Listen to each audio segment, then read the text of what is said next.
Huh? What? Oh, the questions log, week 20? I'm not really in this one. This is 52 pickup.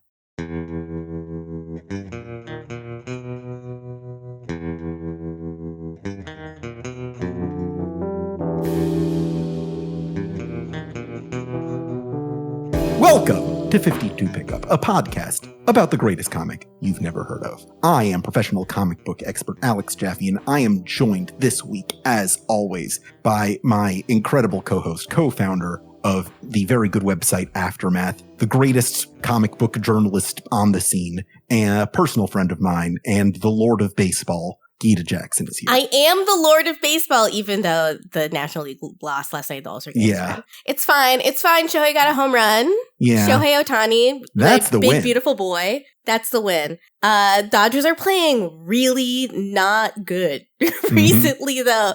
They just, okay, here's a fun story. David was watching baseball, and then we had to go out somewhere, but he was like, fine, because Dodgers were up 5-0. And then when we checked on the score, when we got home from going to our friend's birthday party, they had lost 9-5 because the Tigers had got 9 runs in the 9th inning. Yeah, that reminds me of my Marlins years. That would happen to them all the time. Oh, boy. Yeah. Being a Marlins fan. Yeah, I'm sorry. This is not a baseball podcast, but I have noticed that I was talking about this yesterday while we were watching the All-Star Game. The role of the baseball announcer seems to be increasingly doing the thing that we do on this podcast, which is find a really obscure statistical factoid and then talk about how interesting it is. Yes.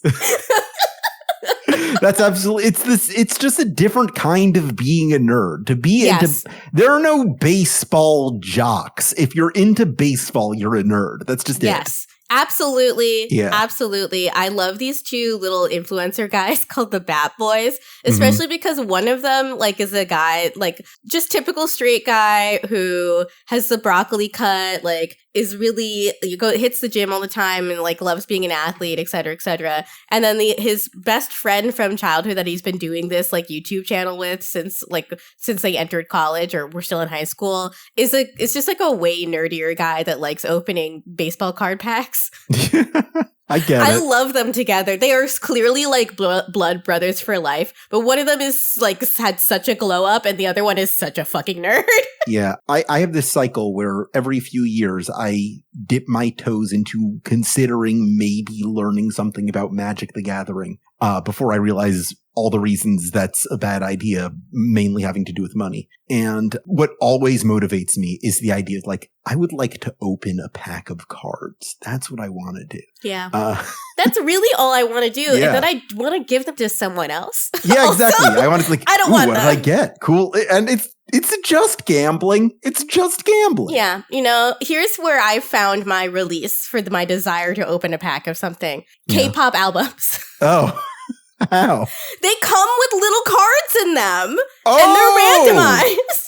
Well, there you go. Yeah. No, there is a K-pop group that has, I think, theming that you would find at least interesting. Their whole thing, they're called Dreamcatcher, and their whole thing is that it's they're making Hot Topic music. Yeah. So everything is over the top, Alice in Wonderland theming for all of their music videos. It's very funny, and I think it's adorable. I mean, the main thing I would love to have are DC trading cards, and they exist, but unfortunately they're all tied up in this NFT bullshit. Boo! Nobody wants that. See, this is why Marvel Snap also really worked on my brain for at least a couple of weeks, because it's they're all cards, and you can make the cards more rare and more interesting. I can open a pack of cards digitally. Did you know DC actually did try to launch their own Marvel Snap competitor? But no.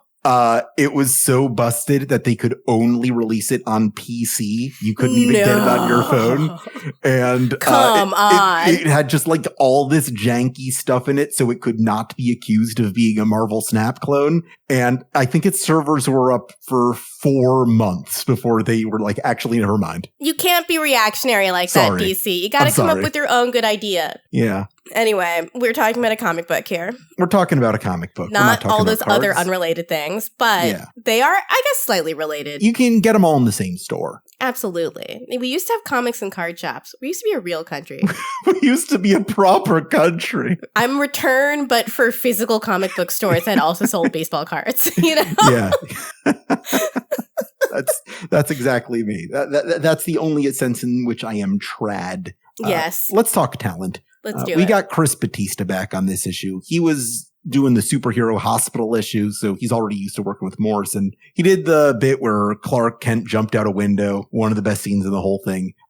He did the one where Lobo showed up. So, why not do this one? This is a very Lobo, space-heavy comic we got here. It's kind of a light one. The reason I feel comfortable talking about cards and baseball at the top is that we don't really have that much to talk about this week. Yeah, the big problem a lot of people had with the Space Heroes plotline, which is what the bulk of this issue deals with, is that it doesn't really go anywhere, and compared to what the other characters are doing, it's just not as interesting, which is weird because usually space stuff is like my shit. And these three characters should be my shit. But unfortunately, everything that's happening with the question is so much more interesting.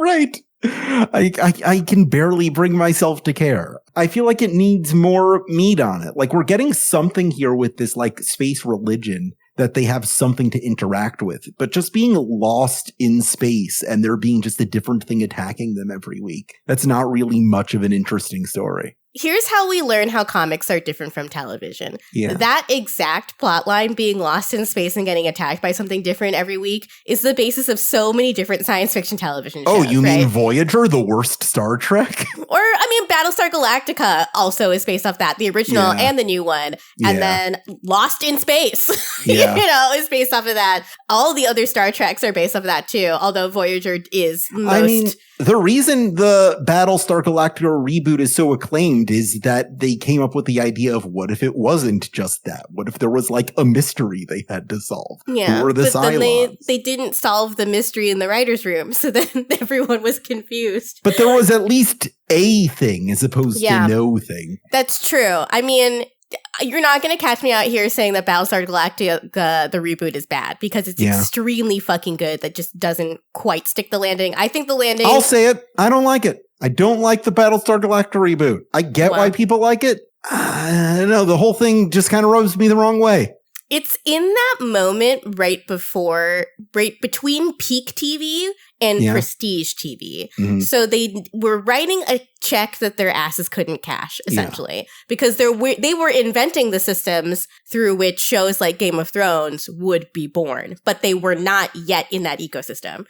I want to preface that by saying there's a certain point in Battlestar Galactica where everyone kind of agrees it gets bad. I stopped watching before that point. I was like, fine, I'll watch to the point before it gets bad. It didn't do anything for me. I am a first season Battlestar Galactica truther. I think that season is really good. And then I just kind of have a hard time paying attention to what happens afterward, because you can feel the way they don't know what they're doing. Yeah. Sometimes that's exciting, and sometimes they come up with really, really good episodes. But I don't think the conflict of the show gets any better than what they do in the first season. That's fair. That's definitely, the first season was the best of them. Absolutely. For sure.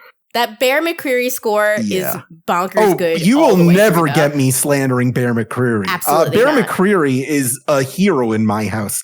You ever listen to his Constantine soundtrack? He did the soundtrack for the one-season Constantine TV show. It's incredible. Oh my God. He puts his whole McQuissy into it. Yeah, he really does. He doesn't need to go that hard, and he always does. I love it. And the percussion is always so fucking tight every single time. I just really think he's great. Bear goddamn McCreary. What a guy.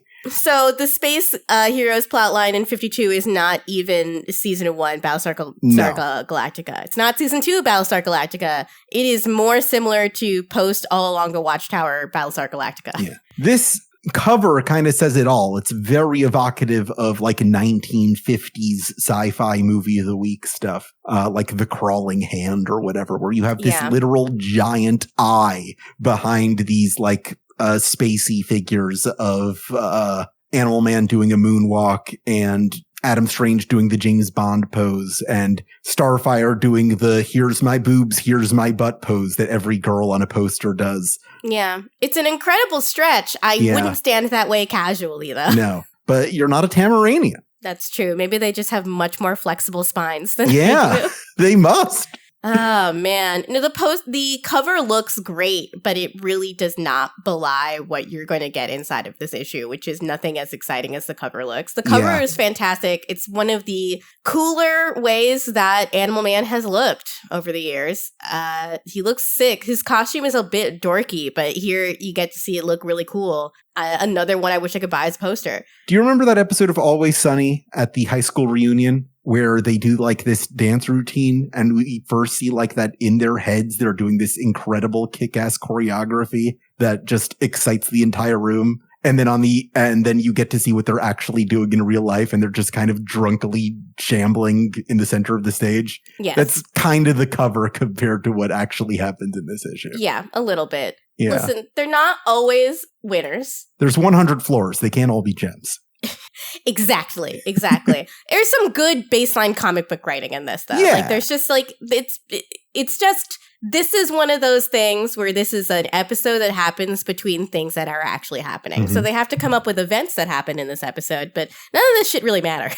No. Yeah. So we open on stately Wayne Manor. There's a little bit of radio chatter about like Gotham criminals getting tied up, like Calendar Man, and maybe Batman is back. And I think we can put the pieces together that the mystery vigilante is probably the Batwoman we saw a million weeks ago. Mm-hmm. And we get closer and closer to Wayne Manor. We take a zoom on the clock entrance. We go into the Batcave itself, and there's Supernova in there. What's Supernova doing in the Batcave? Why is he weirdly lingering so long at Jason Todd's costumes display case? Who is this man? We don't know. Right. I know, but you don't know. Yeah. This is like a very clear attempt to try to lean into one of the common fan theories at the time, that Supernova was the recently resurrected Jason Todd making a go at being a superhero somehow. Just kind of laying fake trails of breadcrumbs. I'm going to spoil it for you right now. This guy ain't Jason Todd. He's but not they're kind Jason of Todd. acknowledging here. Jason Todd had something else going on. Jason Todd's going to be a big part of Countdown, the follow-up to 52. So if you're hungry for Jason Todd content, he's there. I mean, don't be that hungry. Yeah. So he's just poking around the abandoned Batcave while Batman's out on his bat sabbatical. Thank you. Just caught that. Totally intended. Not a flub. And what does he find under one of the covered display cases in the Batcave but some kind of knockoff Thanos Infinity Gauntlet? Did you recognize this thing when you saw it? No, I didn't recognize it at all. And it does look like the Infinity Gauntlet to me now that everyone in the world saw all those Marvel movies. Yeah. Well, this thing, it never looked like this before, but you can kind of infer if you've been closely following Jeff Loeb's Superman stuff at the time, when he reintroduced the idea of Lex Luthor's war suit that he uses to fight Superman in Superman Batman Public Enemies, a 2004 story arc where Lex Luthor decided, I'm going to stop being president and try to kill Superman instead. I've had enough of this. When he brought it back, he had this kryptonite glove where every knuckle of the glove was a different color of kryptonite. And somehow, probably from that Superman Batman fight, Batman has the gauntlet from that suit here in his Batcave. So those are all different kinds of kryptonite. Oh, I see. Yeah. So it is the Infinity Gauntlet, but for kryptonite. Yeah, but just for dealing with, it's the Infinity Gauntlet, but just for messing with Superman. Seems like overkill. You only need really one kind. We know that one kind of kryptonite will do a lot of bad shit to him. Yeah. I don't think you need all of these at once. But that's comics, baby. But I don't know. I kind of get the feeling with Lex Luthor that a lot of the time it's not about killing Superman so much as humiliating him. That's fair. So that's why you want to make him horny and sad while also making him weak. Yeah, that's all of it. Speaking of Superman, we cut from here to a classic Superman scene on day 3. It's Steel, doing the firefighter thing. We always say Superman's the firefighter if Batman's the cop, and here we're seeing Steel in that role, where he's just kind of holding up a burning building while a fireman squad tries to evacuate the innocents inside. And it's a nice little superhero scene we get here. It's Steel doing his thing. He's making the best of a bad situation. He still hates his weird steel body. It gets all overheated because he's surrounded by fire. Everybody kind of laughs and claps as he gets hosed down. He's also clearly nude in this scene. Yeah. And the art is like clearly drawing around his exposed penis. Yeah. You know? It's really funny. 100% true. He doesn't have a super suit, right? That's the idea that they wear these special outfits because it helps, like, they're made out of fabrics that are made to withstand things like flame. But he's just a guy, so he doesn't have a super suit. Right. So in the next page, you watch him put his t-shirt and his pants back on. But then you realize that he's just been nude the entire time.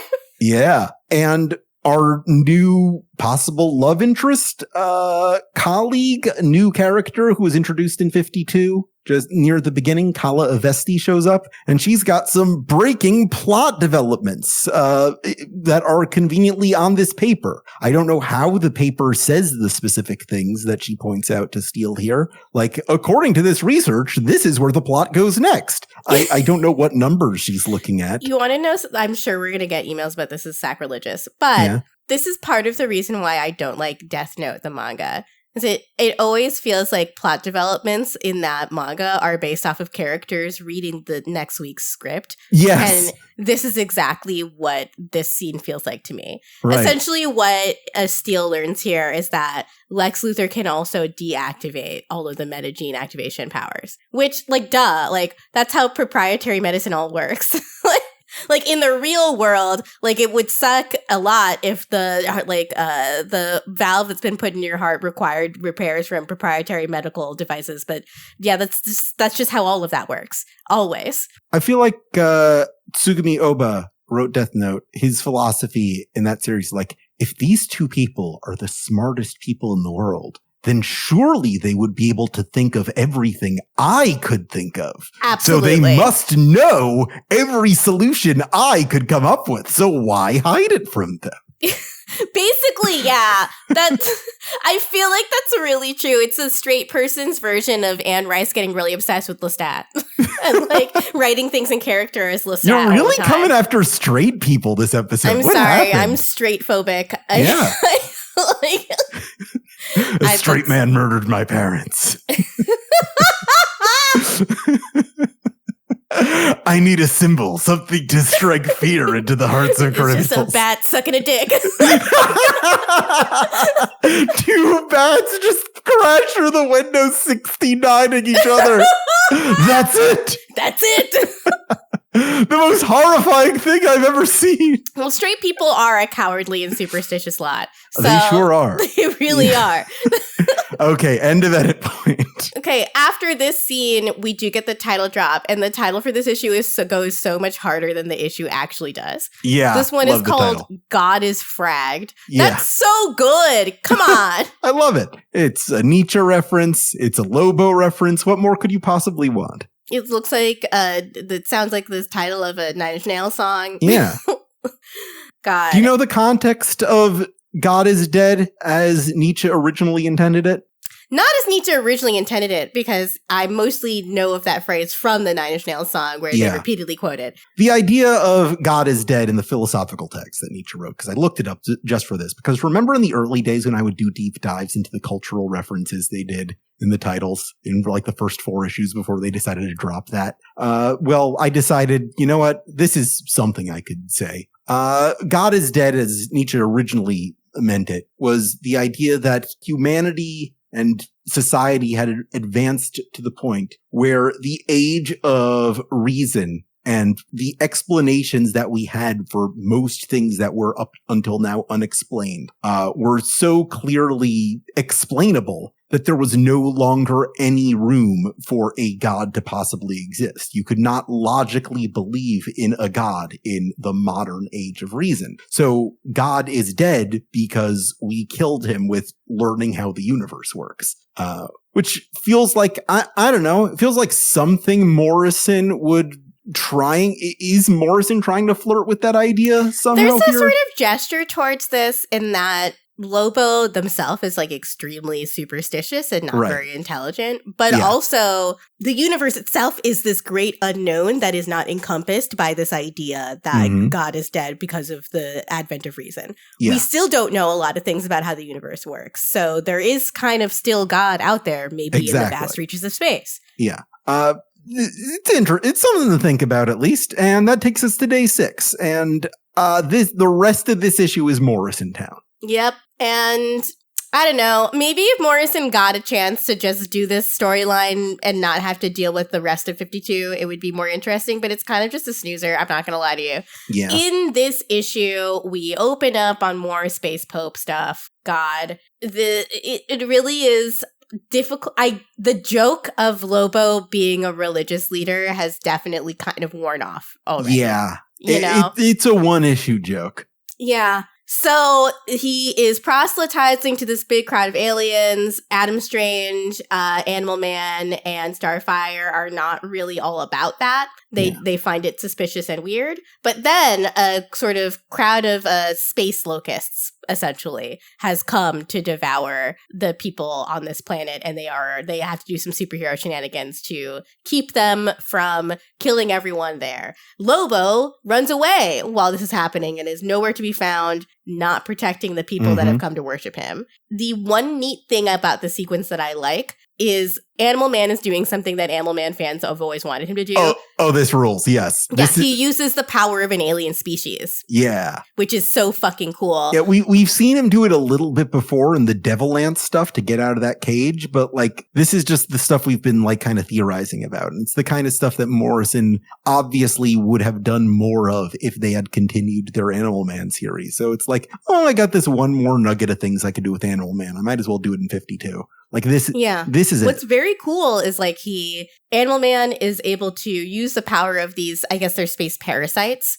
So they can both jump and stick on surfaces and also spit this blue flame, which kind of fucking rocks. It looks extremely cool, but we don't get to see very much of it before the plot has to restart, which is just like the plot itself is not very interesting. Okay, so they fight all these space locusts and they save all these people. But then Starfire realizes that the big eye that Lobo has been keeping in this box is also a very powerful weapon and is able to dispel all these space locusts without harming the citizens. And, there's thousands of them. These 3 people could not possibly protect everyone on their own. So Starfire, after Animal Man is unable to protect all the people and Adam Strange gets back in the spaceship and tries to help by shooting with lasers, Starfire grabs the space eye and uses its powers to grow really big and green?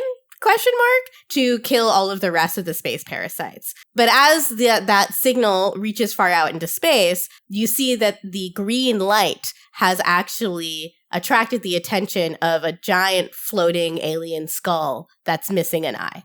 I think this design of this skull is extremely cool. I'll give it that. It looks good. Yeah. But yeah, I mean, I talked through just like 3 pages. No, like 4 or 5 pages. Yeah, this is like most of like most of the issue. That's most of it, not really. A lot is happening. It's like a lot of wheel spinning. I was waiting for you to interject, Jaffe, but there's like nothing else to say about what's happening. There's nothing to say. She uses the eye, and the thing that that Lobo was worried about happens, because this whole time Lobo has been like, I don't want to use the eye, but the dolphin's like, use the eye to help all the people with their prayers. Like, I don't want to use the eye. And Starfire uses the eye, and this big angry head missing an eye shows up. And this apparently was the toughest part of the issue right here. This big reveal of the head missing the eye apparently was redrawn many, many times as they decided what the head actually looked like. And it's all kind of for nothing, because we see this thing a few times, a few issues more, and then literally never again. Cool. Great. I love that there's all this built-up suspense for no payoff. That's what we love. That's just like one of the things about comic books also is that you get one a month, and sometimes they'll be building something up and building something up and building something up, and then when it happens, you're like, that's fucking it. Fuck you. Right. Lobo does some classic Lobo shit. He regenerates from a very thin pool of blood, just like coming out of it like he's being 3D printed, which was kind of neat. It's metal as fuck. It looks really, really cool. And he discards his papal garbs and puts on this outlaw country cowboy hat, kind of signaling to you, I was sick of the Pope shit too. It's time to put that to bed. Now they gotta skedaddle and get out of Dodge because that was the Eye of Ekron, and now the head of Ekron is coming after them. And that's the issue. That's literally everything that happens. It's not a big one. Nope. And it's in the next episode preview, you do see Big Barda. Yeah. So that makes everybody excited, right? Who doesn't love Big Barda? It's not Big Barda.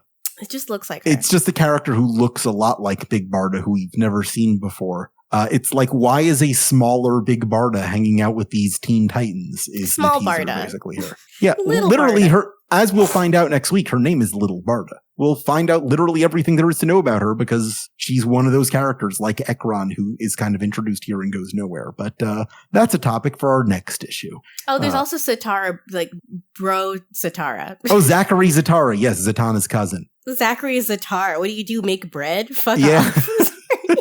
That's it. You can see, like, Morrison's strength often is actually these dumb little throwaway ideas that never get followed up on. And then sometimes when they are asked to do a narrative with any of these, you realize they just don't have any clue, like, what they're doing. But, like, it feels to me like this storyline just suffers from a lack of focus and clarity that a lot of the other storylines of 52 actually do have. Like, Rucka knows exactly what he wants to do with the question. Yeah. I have a new theory that I've been thinking about this week about this space storyline. One of the last things, and in fact, the last thing that Morrison intended to do for DC, but they ended up doing something else for complicated reasons I might talk about later. But what was Morrison's intended last project before going on to other things was this 2-year run that they did on Green Lantern. Mm-hmm. And it was just like this epic multiverse cosmos spanning space adventure. And I feel like the reason they did that was because they were like, you know what? I could have done better than 52. I could have done a like really cool space adventure with a DC superhero. Why don't I do that with Green Lantern? And that's what the Green Lantern was. So if you want to see what Grant Morrison can really do when they get to be Grant Morrison in DC's outer space, that's the book to check out.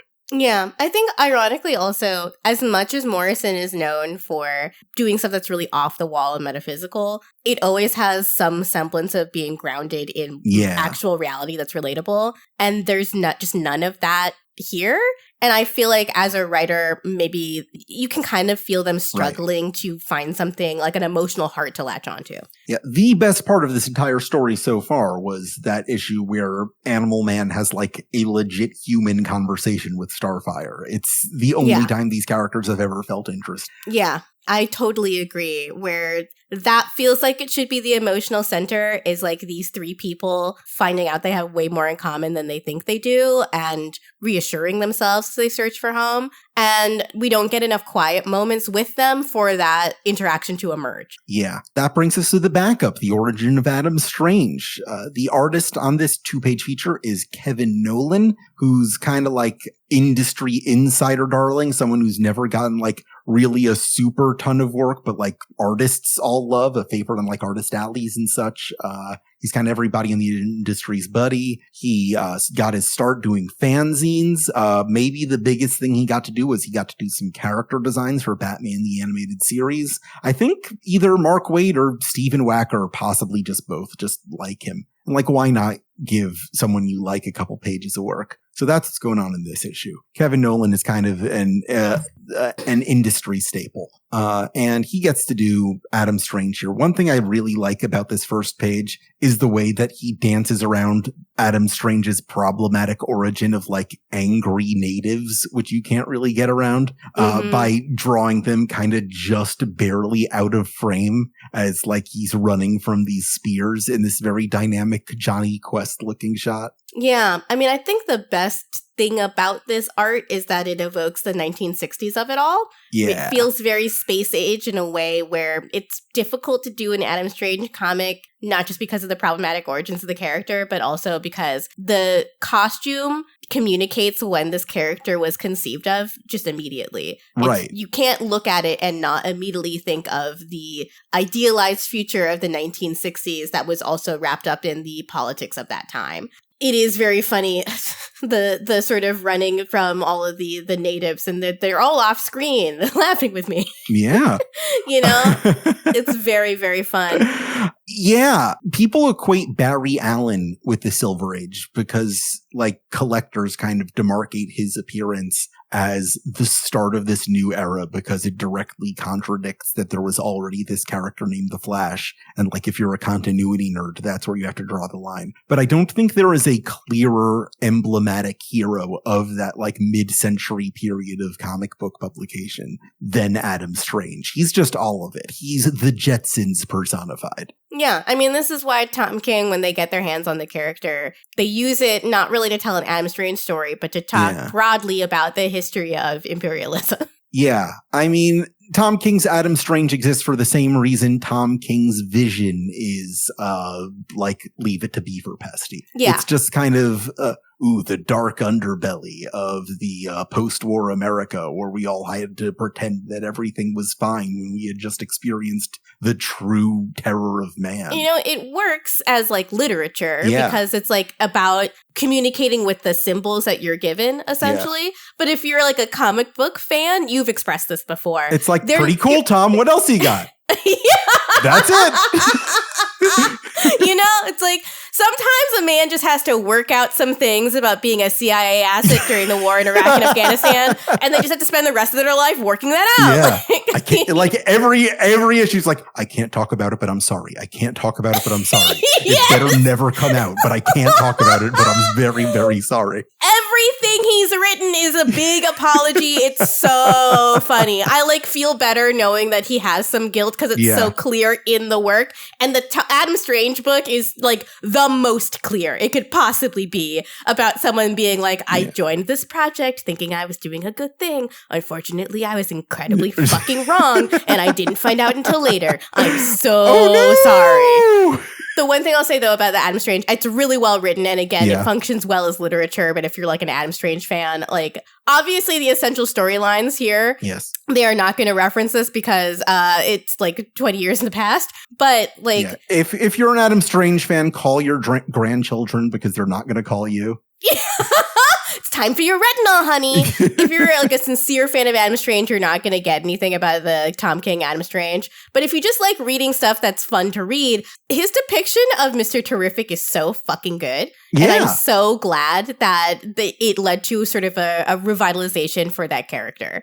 Up to the point that now we're seeing pictures of a Mr. Terrific that looks exactly like Tom King's Mr. Terrific on set on the Superman movie that's being shot. And that makes me incredibly happy. It's real cool. Yeah. Mr. Terrific's cool character. That's pretty much it for this issue. Hard to pick a favorite scene. I think it's the one where the like one panel we get of Animal Man kind of flipping around. That is my favorite scene also. I do like, it's not a scene, but it's something that happened in my head the moment I realized that John Henry Irons is just nude in this house. That might be it, yeah. Yeah, God, those are the two winners for me. And just in terms of like, this is why I read comics, man. Just for a little moment like this, just a little taste. But yeah, it's like kind of a big nothing burger. Thank God this one came out weekly, you know? There's another one just next week. Just you wait. Do you have anything you want to put on the Blackboard? Let's see. Blackboard is also hard for this issue in that nothing really happens. Things are not really occurring. Honestly, I am curious about how the Metropolis Fire Department, like, what do they do when Superman's not around? They must be twice as busy. Yeah. You know, like, what is the Metropolis Fire Department like? Do they just kind of hang out and, like, not... Because why would you respond to a call if you are in the city where Superman is? Sometimes Superman's busy. Sometimes he's, like, stopping a meteor or something.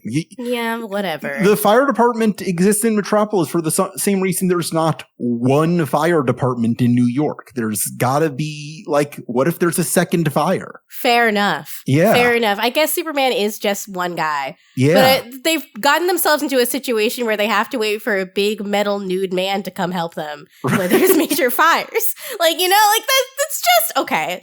I feel like they could have done it without him, but it's easier if he's there. Fair. Yeah. They're just like, oh, you're big and won't get harmed by fire if you stand here for a long time. Go on ahead. Yeah, like, I don't doubt that fire department could have gotten everyone out of the building themselves, but there would have been a lot more risk to them than if Steel was there. Well, hopefully they all had a fun time. Here's what I did for the Blackboard, because, you know, when I do the Blackboard, I like to, like, do these deep dives into some corner of lore that the comic book just kind of hints at or references. And this time I figured I would get really deep into the Emerald Eye of Ekron, which is the weapon utilized by the Emerald Empress, who's a member of the Fatal Five, who is this team that fights the Legion of Superheroes. There has to be 5 of them because there's like 1 million Legionnaires.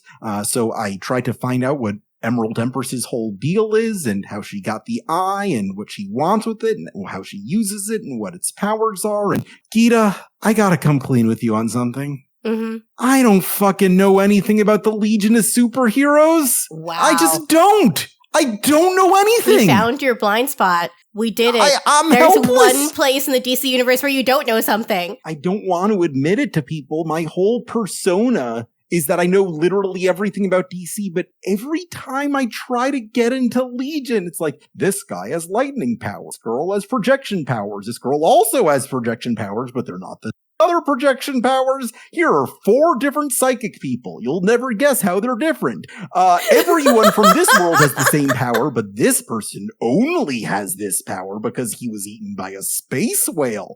And it's just like all so disconnected from the rest of the DC universe by a gulf of 1,000 years that it literally might as well just be an entirely different comic book property. So it's just like, I have absolutely nothing to hold on to because, like, the reason that the Legion of Superheroes worked in the Silver Age is that your entry point was Superboy. The idea of like, oh, young Superman is hanging out with them, but that's not really a thing anymore. It's like we kind of try to pretend the idea that there was a Superboy.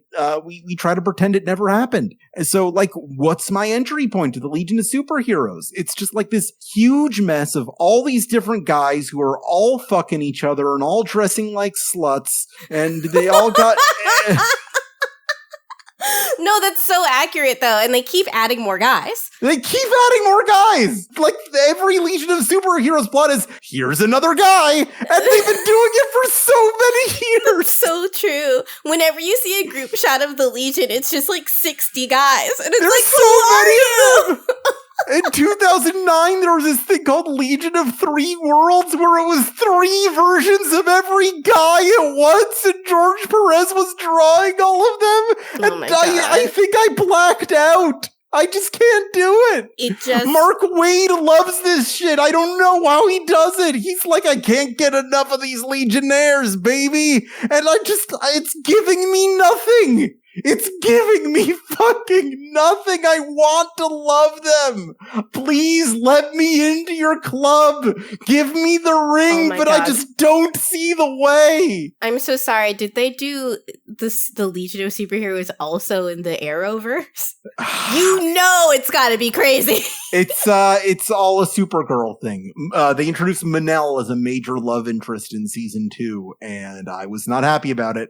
But the one good thing we got about that was that after that whole arc, Brainiac 5 became like one of the main characters on Supergirl. Because the nerd that used to help out Supergirl left the show to do some other sort of like, well, we could use Brainiac 5 from this storyline. Maybe he stays behind. And he's kind of the coolest part of that show going forward. I love Brainiac 5. You know, the big problem with the Legion is that, one, there's a million guys. Two, there's like no thematic arc as soon as you take a Superboy or Supergirl away from it. Yeah. I liked the version of Legion where Supergirl was the one that they formed their team around, and it also made the most sense. Yeah, like, that was cool. It gave her something to do, something to set her apart from Superman. Exactly. It gave her her own team of people that were in allegiance with her, as opposed to her being an accessory to Superman. But also, it's just like, whenever they reboot it, it's like each person has a different character that they think is the heart of the team that's not Superman. Right. And to me, it seems very clear that the most interesting idea that is in the Legion is this idea that there's a version of Brainiac that is not evil. Yeah, that's the one guy that maybe, like, if I have an into the Legion, maybe that's my end. Maybe I gotta focus on Brain. Maybe I gotta focus on Quirrell Doc. You know, because it's like, Brainiac is, as he exists in the rest of Superman's like fiction, is one of his most deadly enemies. Yeah, sure. I think Brainiac is the like one of the final fights in this Superman like Bruce Timm cartoon, and that's because he's like a big iconic threat. So to have a version of this character that is like just a teenage boy that's not evil and really doesn't want to be, that has a built-in character conflict that also makes sense to people that don't know about the other 60 guys in the Legion. Yeah. Another thing to your Supergirl point, Brainiac is such a more personal enemy to Supergirl that like he was so involved in the fall of Krypton, which was what she knew as a like she got to see Krypton's fall, and she was like twice as old as Bruce Wayne was when he lost his parents, and like Brainiac is like responsible for a bunch of that shit. Yep. Some might say directly responsible. It kind of depends on your take. Yeah. So like to me, that's what I'm interested in when I read a Legion story, is the interaction of between a good Brainiac and a Kryptonian of any stripe. Exactly. And then instead what we get is fucking Mon-El and all like duplicate and triplicate girl or something like that. And like a 700 million other guys that I just don't care about. One of my favorite terrible ideas in Countdown of all the terrible ideas in there is that one of the characters is Triplicate Girl, but it's just one of her. So, like, she doesn't even have her triplicate power. That's so funny. That's just singular girl. Yeah, she goes by Una. That's hilarious. That's really good. There are little tiny moments in Countdown where it's like, you could have made something really cool out of this, but you didn't.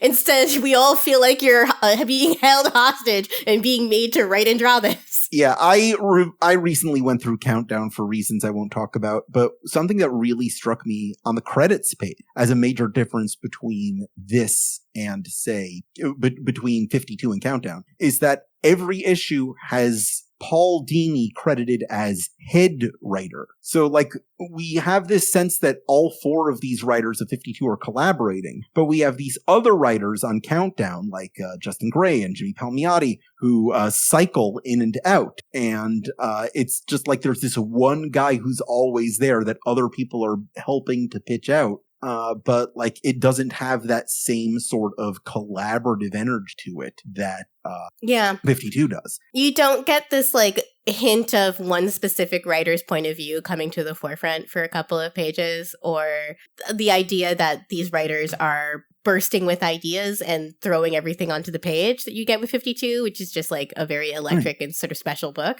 And as beloved as Paul Dini is for stuff like Batman the Animated Series and Justice League and Superman and all the cartoons he did, it's never just been Paul Dini. It's been Paul Dini and Bruce Timm and Paul Dini and Alan Burnett. He's always working with really talented guys, Paul Dini and Dwayne McDuffie. It's always been like a collaboration. When you make Paul Dini the main guy, what you get is Paul Dini and nothing else. The Paul Dini that exists in people's mind is not Paul alone. And I think Countdown made that mistake. Yep. Yeah. 100%. Mm-hmm. Countdown. Don't read it. Not good. Maybe we'll do an episode about it. Give us money. Please. This will have to be a bonus episode. Let's ask the questions. This is where we go into 52mailbag@gmail.com to answer the questions you send.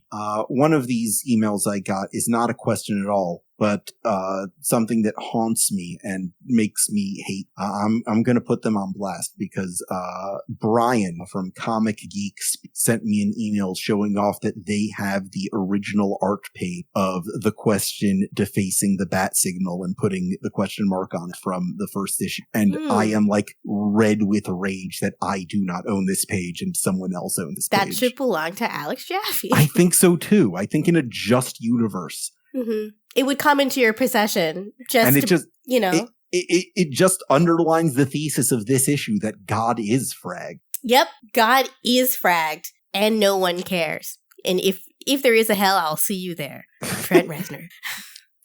Here's a question from Spencer. Are manga about people with magical powers superhero comics? No, but My Hero Academia is a superhero comic. Are Sentai comics superhero comics?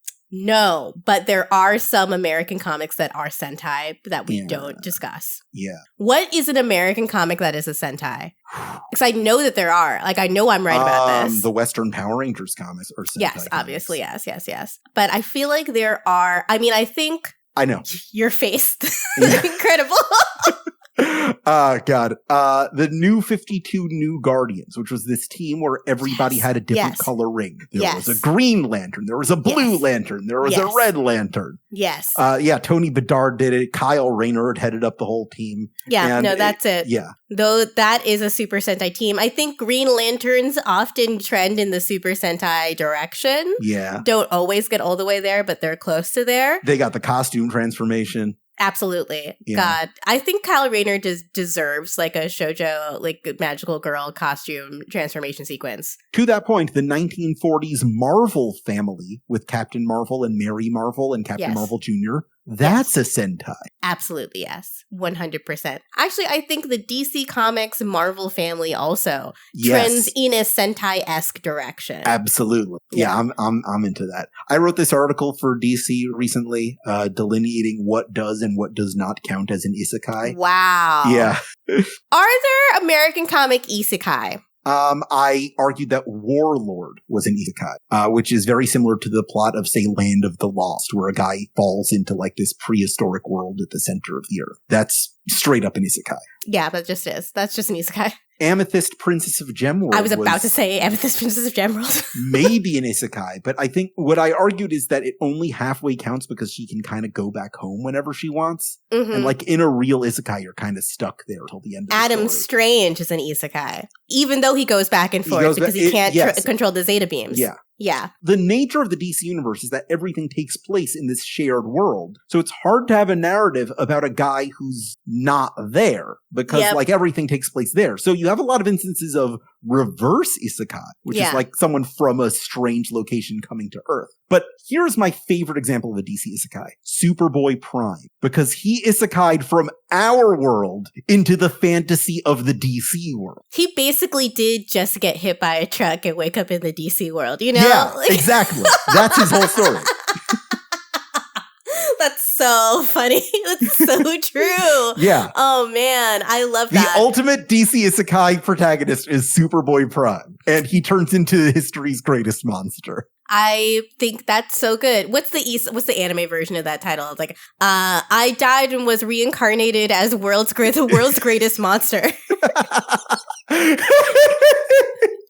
Oh man, you're giving Esper a lot of fodder for the episode description. God, here. no, it's isekai is such a fascinating concept.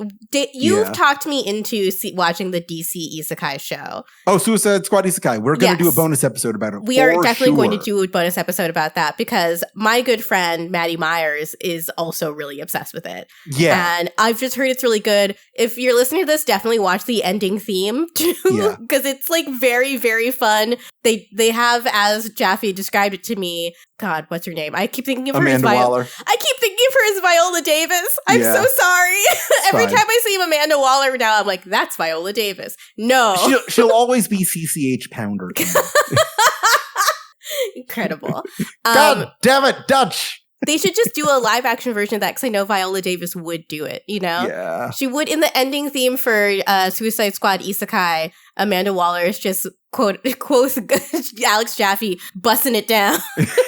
I did say that. But it's true. I was like, okay, let's see. That might be an exaggeration. No, she is bussing it down to a VTuber song. I'd love it. I've watched the first 4 episodes, and my impression of it is that no one involved has ever read a comic book, but they have watched the 2 live-action Suicide Squad movies, and they have used that as the blueprint of what the Suicide Squad is. Just like it's David Ayer plus James Gunn, but as an anime. No, that's it's perfect. Just absolutely insane.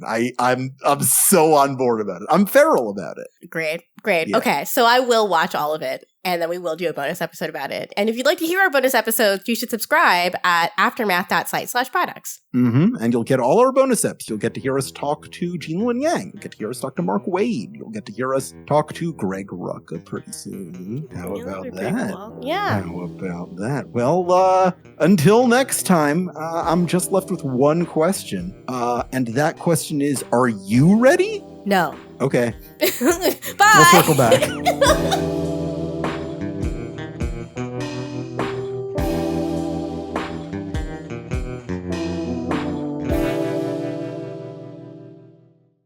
52 Pickup is an Aftermath production created by Gita Jackson and Alex Jaffe and edited by Esper Quim with original music by John Ahrens. The views and opinions expressed on this show are solely those of the show's personalities and do not reflect those of DC Entertainment or Warner Brothers. Please rate and review our show wherever you can and send your questions and comments to 52mailbag@gmail.com. Never stop reading comics.